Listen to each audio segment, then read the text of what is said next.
आपका आज वीडियो में स्वागत है। First of all merry Christmas to all of you, और भाई ढेर सारी खुशियों के साथ आपका दिन अच्छा रहे आज का। एग्जैक्टली और भाई हम लोग भी थोड़ी थोड़ी सेलिब्रेट कर रहे हैं आपके साथ, इसलिए हम लोग, मैं तो आज स्पेशली इसीलिए रेड कलर पहन कर रही हूँ, ढूंढ करके मुझे आज रेड कलर पहना था। एनी कोई बात मेरे पास रेड नहीं है, कोई बात नहीं।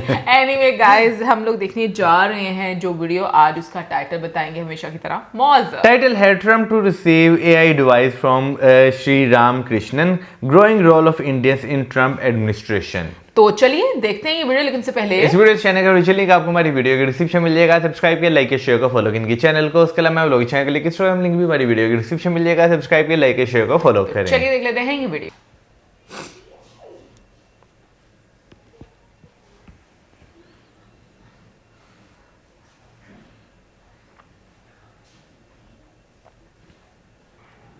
पाठशाला। नमस्कार साथियों, स्वागत है आप सभी का आपकी अपनी पाठशाला पर। मैं हूं अंकित अवस्थी, आप हैं मेरे साथ में। ट्रंप के एडमिनिस्ट्रेशन में जैसे जैसे 20 जनवरी आ रही है, उससे पहले कौन लोग काम करेंगे, इनके अनाउंसमेंट की सीरीज चल रही है। और इसी में हाल ही में आर्टिफिशियल इंटेलिजेंस में उन्हें सलाह देने के लिए एक भारतीय मूल के श्रीराम कृष्णन का नाम निकल कर आया है। ऐसे में बड़ा सवाल यह है कि ट्रंप एडमिनिस्ट्रेशन भारतीयों से अति उत्साही है, यानी कि भारतीयों को लेने के प्रति ज़्यादा संवेदनशील है, या फिर कोई और व्यक्ति है जो ये सारे काम करा रहा है। आज के सेशन में ये सारी बातें जानेंगे। आप सभी अच्छे से जानते हैं कि अमेरिका में ट्रंप 20 जनवरी के दिन शपथ ले लेंगे, और ऐसे में इनका शपथ लेना और उससे पहले कौन इनकी टीम में काम करेंगे, उनका सिलेक्शन करना इस समय जारी है। इसी के चलते इन्होंने अपनी टीम के अंदर कौन कौन लोग किस किस पद पर होंगे, उनका चुनाव लगभग कर लिया है, और जो लोग बच रहे हैं उनका लगातार एंट्री चल रही है। फिर चाहे विवेक रामास्वामी हो, चाहे एलन मस्क हो, या फिर काश पटेल हो, इन सब की नियुक्तियां की जा चुकी हैं। और इसी के बीच में श्री राम कृष्णन का नाम निकल आना एक बड़ी हेडलाइन बन जाता है कि ट्रंप ने श्री राम कृष्णन को AI के अंदर अपने लिए सपोर्ट करने के साथ में लिया है। हेडलाइंस बनती हैं तो इनके बारे में जानकारी जुटाई जाने लगती हैं कि कौन है ये श्री राम कृष्णन, जिन्हें आर्टिफिशियल इंटेलिजेंस में अमेरिका के राष्ट्रपति का जो व्हाइट हाउस है उसमें सलाह देने के लिए पॉलिसी एडवाइजर के रूप में रखा गया है। जानकारी जुटाई जाए तो पता चलता है कि आप आने वाले समय में अमेरिका के अंदर कैसे आर्टिफिशियल इंटेलिजेंस में राष्ट्रपति को आगे बढ़ना चाहिए, इसकी पॉलिसीज में सलाह देंगे। ट्रंप ने कल जब अपने ट्रुथ अकाउंट से इस बारे में जानकारी दी, तो साथ साथ इन्होंने ये भी कहा कि ये आने वाले समय में डेविड सैक्स के साथ मिलकर के काम करेंगे, जिनका पहले ही चुनाव किया जा चुका है। तो श्री राम कृष्णन जो हैं, ये आने वाले समय में डेविड सैक्स के साथ काम करते हुए AI के अंदर डोनाल्ड ट्रंप को सलाह देंगे कि आर्टिफिशियल इंटेलिजेंस में अमेरिका को कैसे आगे बढ़ना चाहिए। तो क्या ये किसी राजनीतिक दल से बिलोंग करते हैं? क्योंकि अल्टीमेटली किसी भी राजनीतिक दल में अगर कोई चुना हुआ उम्मीदवार है तो हमारे देश में उसे पद मिलते हैं, कैबिनेट में इस तरह के पद मिलते हैं। अमेरिका में ऐसा नहीं होता है। अमेरिका में अमेरिका का जो राष्ट्रपति है वो अपने स्तर से टैलेंट को चयन करता है, वो अपने हिसाब से डिसाइड करता है कि किस तरह के टैलेंट को मैं कौन सी जिम्मेदारी सौंपूं। अगर आप और गौर करें तो आप ये समझ पाएंगे कि भारत में जिस तरह से इलेक्टेड तरीके से चुनाव होता है, वहाँ पर राष्ट्रपति का ही चुनाव होता है, बाकी फिर राष्ट्रपति की मर्जी से चलता है। भारत में भी ऐसा लेटरल एंट्री के माध्यम से किया जाने का प्रयास वर्तमान सरकार ने किया था, लेकिन अपोजिशन के द्वारा आरक्षण का नाम लेकर के कि आरक्षण को बाईपास करने के लिए ही ये टैलेंट को इस तरह एंट्री दी जा रही है, रास्ते में सरकार को वो फैसला पलटना पड़ा। लेकिन अमेरिका में आरक्षण जैसी कोई चीज़ इन पदों पर नहीं है, इसलिए कहीं ना कहीं अमेरिका का राष्ट्रपति एलन मस्क जैसे लोगों को या मन में आए उस व्यक्ति को अपनी कैबिनेट में या अपने काउंसिल के अंदर बिठा लेती है। हो सकता है कि अमेरिका का जो भी समाज है वो बहुत ज़्यादा डेवलप हो गया है, वहाँ राजनीतिक न्याय की अब ज़रूरत नहीं है जिस तरह भारत में ज़रूरत है, इसलिए भारत की ज़रूरतें अलग हैं और अमेरिका की ज़रूरतें अलग निकल कर आती हैं। भारत जिस तरह से आज भी हमारे समाज में इतने सारे डिवाइड्स रखता है, असमानता रखता है, इसलिए आरक्षण कहीं ना कहीं उन सभी पदों पर सभी जातियों के या फिर जिन जातियों का उचित प्रतिनिधित्व नहीं है उनके पहुंचने की उम्मीदें करता है। वहीं अमेरिका में उन पदों पर पहुंचने के लिए किसी भी प्रकार के रिजर्वेशन जैसी क्राइटेरिया की व्याख्या वहाँ के संविधान के अंदर नहीं है, क्योंकि वहाँ पर संभवतया अनइक्वालिटी या फिर समाज के अंदर जो सामाजिक न्याय की मांग है वो इस स्तर पर नहीं है। तो फिलहाल के लिए श्री राम कृष्णन जैसे ही इस पर नियुक्त होते हैं तो नाम डेविड सैक का भी बाहर निकल के आना शुरू होता है। डेविड सैक ने इस चीज़ पर इन्हें बधाई दी, बधाई देते हुए याद दिलाया कि आपने जो काम ट्विटर पर किया था, ट्विटर के ट्रांजिशन में किया था, उसको मैं याद करता हूं। तो अब कहानी के तार जोड़ते जाइए। ध्यान से देखते जाइए कि डोनाल्ड ट्रंप ने तारीफ करी श्री राम कृष्णन की। श्री राम कृष्णन काम करेंगे किनके साथ? डेविड सैक के साथ। श्री राम कृष्णन ट्रंप को धन्यवाद देते हुए डेविड सैक के साथ काम करने पर उत्साही होते हैं। डेविड सैक तारीफ करते हुए कहते हैं कि मैंने आपका ट्विटर पर काम देखा है, बड़ा पसंद आया। तो तार जोड़ते जाइए। डोनाल्ड ट्रंप ने सबसे पहले डॉजी डिपार्टमेंट के अंदर एलन मस्क को बुलाया। एलन मस्क के ही साथ काम कर चुके हैं श्री राम कृष्णन। फिर आपके दिमाग में सवाल आएगा, फिर ये डेविड सैक कौन है भाई? डेविड सैक भी एलन मस्क के साथ काम कर चुके हैं। तो क्या हम ये कह दें कि ये एलन मस्क की ही टीम बनती जा रही है? आप जानकर आश्चर्य करेंगे कि इस समय ट्रंप की जो रिपब्लिकन्स हैं वो खुद एलन मस्क के विरोध में बैठ चुके हैं। उनका कई बार इस बात पर विरोध हो रहा है कि ट्रंप तो केवल मुखौटा है, राष्ट्रपति तो एलन मस्क हैं जो पूरी सरकार को चलाने वाले हैं। उन्हीं के लोग यहां बैठ रहे हैं। उदाहरण के लिए जो डेविड सैक हैं ये असल मायने में पेपल के अंदर काम कर चुके हैं। अब ये पेपल क्या है? तो एलन मस्क ने, जैसे अपने देश में रेजर पे चलता है पेमेंट गेटवे के रूप में, अमेरिका में ऐसे पेपल चलता है। तो ये पेपल के अंदर फॉर्मर पेपल के वो रह चुके हैं, हेड रह चुके हैं। तो जिसने पेपल बनाया हो, एलन मस्क की ही कंपनी है पेपल। एलन मस्क भी फाउंडिंग मेंबर है। तो उसके अंदर ये डेविड सैक काम कर चुके हैं। तो डेविड सैक और एलन मस्क साथ काम कर चुके हैं। तो सबसे पहले ट्रंप एडमिनिस्ट्रेशन में 6 दिसंबर को ही डेविड सैक की एंट्री करा दी गई। डेविड सैक की एंट्री हो गई। डेविड सैक ने कहा कि भाई ट्विटर के अंदर आपके पास एलन मस्क एक लड़का और काम बढ़िया कर रहा है, श्री राम कृष्णन, तो उसे भी ले आओ। तो टेक्निकली इनकी एंट्री हो गई। तो इधर डेविड सैक की एंट्री होती है और डेविड सैक के बाद में अब श्री राम कृष्णन की एंट्री होती है। तो एक तरह से देखा जाए तो देखो, रामास्वामी एलन मस्क की पसंद, इसके बाद में डेविड सैक एलन मस्क की पसंद, अब ये श्री राम कृष्णन भी एलन मस्क। तो एक तरह से ट्रंप एडमिनिस्ट्रेशन में जो भी टेक्निकल काम करने वाले हैं, चाहे क्रिप्टो के लिए काम करने वाले हों या फिर एआई के लिए काम करने वाले हों, सोशल मीडिया पर काम करने वाले हों, वो सब एलन मस्क की पसंद से आ रहे हैं। तो उनमें से ये भी एक हैं श्री राम कृष्णन। ठीक है, अब ये हैं कौन श्री राम कृष्णन? तो असल में श्री राम कृष्णन चेन्नई के एक मिडिल क्लास परिवार से बिलोंग करने वाले व्यक्ति हैं, जिनके पिता इंश्योरेंस कंपनी में काम करते रहे हैं। ये तमिलनाडु की एक यूनिवर्सिटी है, यूनिवर्सिटी अन्ना यूनिवर्सिटी, उसके एसआरएम यूनिवर्सिटी कॉलेज से पढ़े हुए हैं। और ये 2017 से 19 के बीच में ट्विटर की जो कोर कंज्यूमर टीम है उसके अंदर काम कर चुके हैं। कहते हैं कि ट्विटर ने, जब एलन मस्क ने ट्विटर खरीदा और ब्लू टिक पैसे में बेचना शुरू किया, वो ब्लू टिक पैसे में बेचने का आइडिया इन्हीं का था। ट्विटर के अंदर कंप्लीट जो चेंज करने का आइडिया है वो भी इन्हीं का था। तो कहने का मतलब ये है कि ये वो व्यक्ति हैं जो भारत के एसआरएम कॉलेज से इंफॉर्मेशन टेक्नोलॉजी में बीटेक किए हुए हैं और 21 साल की उम्र में अमेरिका चले गए थे। वहां पर कई बढ़िया बढ़िया कंपनियों में काम किया, जिसमें याहू, फेसबुक, स्नैप, माइक्रोसॉफ्ट, ये सभी शामिल हैं। इनमें काम करते हुए फाइनली ये ट्विटर में काम करते हुए अब ये वेंचर कैपिटलिस्ट हैं। वेंचर कैपिटलिस्ट बोले तो ये फिलहाल के लिए कंपनीज में फंडिंग देते हैं। ठीक है, तो ये जब एलन मस्क के साथ 2022 में जुड़े थे उस समय भी खबर बनकर आई थी, क्योंकि उस समय जब एलन मस्क ने पूरा कंट्रोल सीईओ के रूप में लिया था तो इन्होंने इन्हीं को अपने साथ लिया था। ओरिजिनली ये ट्विटर में काम कर रहे थे, पर इनको अपने साथ लेते हुए कि आप इसको और कैसे आगे लेकर जाएं इसकी सलाह दो। तो श्री राम कृष्णन 2022 की भी सुर्खियों में थे, उस समय भी इनको जोड़ा गया था। फिर 2022 की सुर्खियों में और आए कि वो कौन व्यक्ति है जो ट्विटर को रीडिजाइन करने में मदद कर रहा है, तो भी उसमें श्री राम कृष्णन का ही नाम 2022 में आया था। तो लंबे समय से श्री राम कृष्णन और एलन मस्क एक दूसरे के कनेक्शन में हैं। अब 2024 का अंत चल रहा है और इस समय फिर से एलन मस्क की सिफारिश पर ये इस समय ट्रंप प्रशासन में एंट्री मार गए हैं। तो आप देख सकते हैं ब्लू टिक जो ट्विटर पर आया था 2022 के अंदर, उसमें भी श्री राम कृष्णन का ही दिमाग था। ये हेडलाइंस रह चुकी हैं। ठीक है, तो कृष्णन अब करेंगे क्या? तो जो आर्टिफिशियल इंटेलिजेंस से रिलेटेड ट्रंप को दी जाने वाली पॉलिसी सलाह है वो ये इनको दिया करेंगे। अब भारत के अंदर इस बात पर एक बहस छिड़ गई। भारत पर बहस क्या छिड़ गई? इंटरनेट की जनता ने सवाल उठाने शुरू कर दिए। एक तो ट्रंप हैं जो भारत से पढ़े हुए एक व्यक्ति को, जिसने भारत में पढ़ाई की, भारत से ही निकला हुआ भारतीय मूल का व्यक्ति है, उसको अपने व्हाइट हाउस में जगह दे रहे हैं।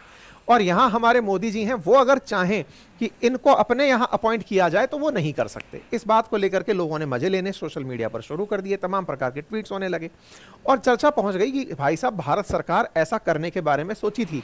लेटरल एंट्री के माध्यम से जॉइंट सेक्रेटरी लेवल पर लोगों को एंट्री दिलाने के बारे में सोचा गया था, लेकिन उस लेटरल एंट्री को अपोजिशन के चलते, क्योंकि लेटरल एंट्री पर राहुल गांधी जी ने कहा था कि ये दलितों का, ओबीसी का, आदिवासियों के अधिकारों का हनन है। अगर किसी टैलेंट को डायरेक्टली इस तरह से अंदर लिया जा रहा है तो फिर टैलेंट ऊपर तक नहीं पहुंच पाएगा जो अन्य कम्युनिटियों से आ रहा है।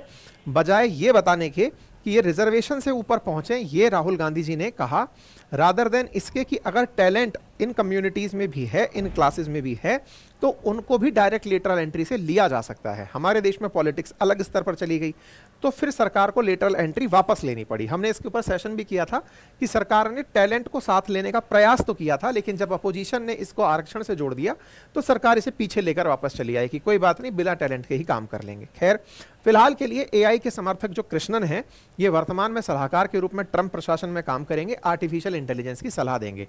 अब ये आर्टिफिशियल इंटेलिजेंस क्या है?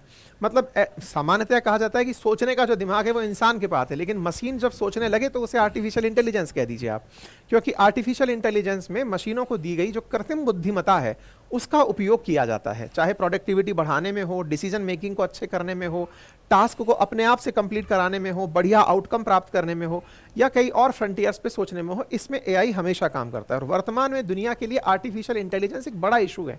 आने वाले समय में आर्टिफिशियल इंटेलिजेंस की तमाम चुनौतियां आ सकती हैं। दुनिया में आर्टिफिशियल इंटेलिजेंस से वॉर तक कराए जा सकते हैं। जैसे आज के ज़माने में आप देखते हैं कि मॉर्फ्ड तस्वीरें चल रही हैं, हो सकता है किसी दिन गलत तरह से न्यूज़ प्रसारित की जाए, तमाम प्रकार की चीज़ें आर्टिफिशियल इंटेलिजेंस से की जा सकती हैं। ऐसे में भारत के लिए भी आर्टिफिशियल इंटेलिजेंस एक चुनौती है, दुनिया भी इसको एक चुनौती मानता है और इसके चलते निपटने की तैयारियां कर रहा है। खैर, फिलहाल के लिए भारतीय अमेरिकी समुदाय ने इस फैसले का स्वागत किया है और साथ ही साथ उस फहरिस्त को साझा किया है जिसमें भारतीय मूल के लोग ट्रंप के प्रशासन में एंटर हुए हैं। ट्रंप चूंकि दूसरी बार राष्ट्रपति बन रहे हैं, तो इस बार की उनके मतलब जो उनके सलाहकार मंडल हैं या फिर उनके साथ जो मेन पदों पर काम करने वाले लोग हैं, कैबिनेट है, उसके अंदर कई भारतीय लोगों को शामिल किया गया जो बिना चुनाव लड़े पहुंचे हैं। उनमें भारतीयों में सबसे ऊपर नाम निकल कर आता है विवेक रामास्वामी का, जो कभी चुनाव लड़ने के लिए खुद राष्ट्रपति का खड़े हुए थे, लेकिन ट्रंप के कहने पर बैठे और आज उन्हें डॉजी डिपार्टमेंट के अंदर, जो डिपार्टमेंट ऑफ गवर्नमेंट एफिशिएंसी का काम करेगा, एलन मस्क और रामास्वामी मिलकर के उसे संभालेंगे। तो रामास्वामी एक बहुत बड़े डिपार्टमेंट में एलन मस्क के साथ साझेदारी निभाएंगे। ठीक इसी प्रकार से काश पटेल, जैसे भारत के अंदर सीबीआई होती है, ऐसे अमेरिका में एफबीआई होती है। तो जो फेडरल ब्यूरो ऑफ वहाँ का जो इंटेलिजेंस है, उसके लिए काश पटेल नाम के जो गुजराती हैं, जो यहाँ से इनका परिवार पहले युगांडा शिफ्ट हुआ था, युगांडा से अमेरिका चला गया, काश पटेल जो हैं वो यहाँ पर डायरेक्टर ऑफ एफबीआई का काम करने वाले हैं। भारतीय मूल के हैं, लेकिन जन्म इनका अमेरिका में हुआ है। इनके परिवार गुजरात से बिलोंग करते हैं। ये वहाँ पर एफबीआई को हेड करेंगे। ऐसे ही कोलकाता से बिलोंग करने वाले एक डॉक्टर हैं, डॉक्टर जय भट्टाचार्य, वो वहाँ पर नेशनल इंस्टीट्यूट ऑफ हेल्थ के डायरेक्टर बनाए गए हैं। यानी कि जब वो खुद स्टैनफोर्ड से पढ़े हुए हैं और अमेरिका के अंदर अब वो नेशनल इंस्टीट्यूट ऑफ हेल्थ को संभालने वाले हैं। ऐसे ही ऊषा वैंसी का नाम निकल करके आया, जिनके पति इस समय वाइस प्रेसिडेंट की शपथ लेने वाले हैं। यानी कि ये अमेरिका की दूसरी नागरिक कहलाएंगी, यानी कि प्रेसिडेंट के बाद सेकंड लेडी अमेरिका की वाइस प्रेसिडेंट की वाइफ हैं ऊषा वैंसी, जो सेकंड लेडी के रूप में रिकॉग्नाइज होंगी, क्योंकि इनके पति जेडी वैंस इस समय उपराष्ट्रपति की शपथ लेंगे जब अमेरिका के राष्ट्रपति शपथ लेंगे। तो इस प्रकार से भारतीयों का बढ़ चढ़ करके वहाँ पर कंट्रीब्यूशन देखा जा रहा है। ऐसे ही हरमीत के डिल्लोन जो है वो assistant attorney general for civil rights नियुक्त किए गए हैं। तो भारतीय मूल की बड़ी संख्या में लोग वहां पर हैं और उसमें अब श्री राम कृष्णन का नाम शामिल होना भारतीयों के लिए एक बड़ी जीत की तरह देखा जा रहा है। संभव है कि ट्रंप आने वाले समय में भारत के हितैषी फैसले लेंगे और भारत के साथ थोड़ा सॉफ्ट कॉर्नर रखेंगे। खैर, फिलहाल के लिए इतना ही। जानकारी पसंद आई हो तो साथियों से साझा करें। आप इस विषय पर क्या सोचते हैं, अपनी राय जरूर कमेंट बॉक्स में रखें। और जहां तक बात हो भारत में लेटरल एंट्री की, संविधान के माध्यम से आरक्षण की, तो ये बेसिक सवाल आपके दिमाग में भी बने रहते हैं कि आरक्षण की आवश्यकता क्या है, भारत में आरक्षण क्यों दिया जाता है, भारत के मूल अधिकारों में है कि नीति निर्देशक तत्वों में है। ये संविधान से रिलेटेड जो बातें भारत के विचार विमर्श में हमेशा बनी रहती हैं, इन पर अगर आपको भी जानने का मन है कि अल्टीमेटली क्यों भारत में ये सब चीज़ें हैं, तो आइए और हमारे साथ में भारतीय संविधान पढ़िए। भारतीय संविधान में लेके प्रियम्बल से भारत के अंदर सिटीजनशिप कैसे मिलती है, कैसे छोड़ी जाती है, कैसे मूल अधिकार ड्रिवन होते हैं, इनका मैंने एक कोर्स बनाकर आपके लिए अपनी पाठशाला पर डाल दिया है। क्लासेस रिकॉर्डेड भी हैं और लाइव भी हैं। आप जाकर उन्हें पार्टिसिपेट करें, उन्हें बढ़िया से साल भर की वैलिडिटी के साथ समझें।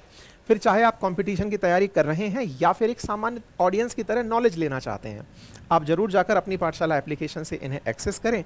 और हाँ, यदि आप कम्पिटिटिव एग्जाम्स की तैयारी भी कर रहे हैं तो भी ये आपके लिए यूपीएससी और स्टेट पीसीएस के लिए बहुत काम का होगा। आप जाकर इसे एनरोल कर सकते हैं। दूसरी इंपॉर्टेंट बात, जो स्टॉक मार्केट का फाउंडेशन बैच है वो रेगुलर चल रहा है। क्लासेस का टाइमिंग सुबह 11 बजे से है।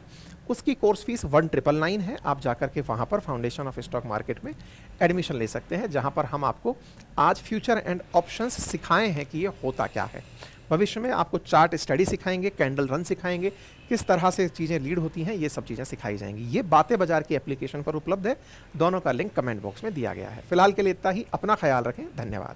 पूरी दुनिया में जो है ना इस वक्त एआई का जो है ना बहुत ज़्यादा इस्तेमाल किया जा रहा है। इवन के मोबाइल्स में भी अगर बात की जाए तो आपको बहुत एक लिमिटेड एआई जो है आपको जो है अवेलेबल है, एक आम इंसान की बात करें। लेकिन हाँ भाई, अगर बड़े बड़े कंट्रीज़ की यहाँ पे बात की जाए और उनकी हुकूमतों की बात की जाए तो भाई मेरा वो जिस लेवल पे एआई इस्तेमाल कर रहे होंगे ना, हम तो वो चीज़ सोच भी नहीं सकते, क्योंकि उनका इस्तेमाल करने का तरीका, उनका दुनिया को देखने का एक जो तरीका होता है वो बहुत डिफरेंट रहता है। लेकिन ये देखो कि एआई की क्या वैल्यू बनने जा रही है, क्योंकि ज़्यादातर हम लोग देखते हैं कि आपको पीएम के इस तरह की उनके साथ एक मिनिस्ट्री होती है, एडवाइजरी मिनिस्ट्री होती है कि जो उनको एडवाइस करती है कि आपने क्या मतलब किस तरीके से इवन के मतलब मशवरे देना जिस तरीके से। लेकिन एआई का अब कितना रोल हो रहा है पॉलिटिक्स में, मतलब मुझे लगता है कि वो एक तो इस न्यूज़ से भी पता चलता है, दूसरा मुझे लगता है कि इंडियन ओरिजिन के जितने भी आप कह लो कि लोग ट्रम्प की कैबिनेट में शामिल हो रहे हैं, उससे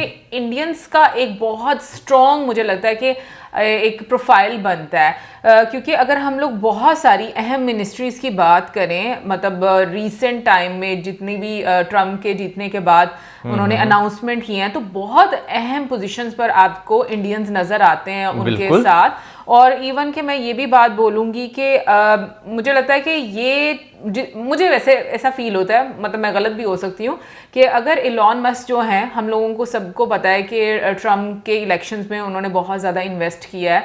सिर्फ पैसे की बात नहीं हम करेंगे, टाइम की बात करेंगे, कैंपेन जिस तरीके से करियर अपना पूरा करियर एक रिस्क पर आप कह लो कि उन्होंने लगाया है। तो अभी उनके आप कह लो कि रिवॉर्ड लेने का जो टाइम है वो स्टार्ट हो चुका हुआ है। बट उसके साथ साथ ये चीज़ भी नज़र आती है कि वो इंडियंस को मतलब उनके साथ काफ़ी ज़्यादा काम कर चुके हुए हैं, और जिसकी वजह से वो काफ़ी ज़्यादा प्रभावित भी हैं और डिफरेंट डिपार्टमेंट्स में उनको इन्वॉल्व भी किया जा रहा है। देखें ना, एक बंदा जो है जब वो आपको अच्छा काम करके देगा, आपके एक्सपेक्टेशन से बढ़कर आपको जो है वो चीज़ें देगा, तो लाजमी बात है आप इन फ्यूचर भी कोई किसी तरह का कोई काम होगा तो आप कहीं ना कहीं उसका नाम जो है वो सामने जो है वो ज़रूर लेकर आते हैं। तो भाई अगर एलॉन मस्क की अगर कंपनीज को देखा जाए, जैसे स्टारलिंक की अगर बात की जाए, स्पेस एक्स की बात की जाए, तो मेरा ख्याल है कि ट्रम्प के इलेक्शंस की आप बात कर रही थी, जो अमेरिका के इलेक्शंस में जो ट्रम्प का जिस तरह साथ दिया, उन्होंने अपना पूरी जितनी भी इंडस्ट्री उन्होंने खड़ी की है, उन्होंने सारी वो दाव पे लगाकर जो है उनका साथ दिया है। तो नो डाउट अब अगर गवर्नमेंट में उनका आपको एक इन्वॉल्वमेंट जो है वो नज़र आ रही है,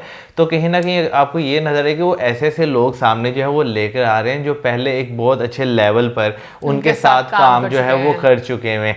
बेशक वो आपको जो है भाई एआई में नज़र आए, बेशक आपको डिफेंस में नज़र आए, या बेशक किसी भी जो है वो एडवाइजरी में आपको नज़र आ रहे हो, वो ऐसे लोग हैं जो ट्रस्ट बिल्ड कर चुके हुए हैं और बहुत अच्छे जो है एक रिजल्ट दे चुके हैं अपनी कैपेबिलिटीज। जैसे श्री राम जी के बारे में उन्होंने बात किया कि लाइक ट्विटर में वो पहले काम कर चुके थे, जो ब्लू टिक का जो एक ब्लू टिक का उन्होंने आइडिया है वो उन्होंने दिया। तो ऑब्वियसली इसके अलावा भी और बहुत सारी चीजें होंगी, उन्होंने बहुत ऐसे ये तो वो मोटी सामने आ जाती हैं, यूजफुल उन्होंने उनको एडवाइजेस दी होंगी कि जिसकी बेस पर उन्होंने उनका नाम जो है वो सजेस्ट किया।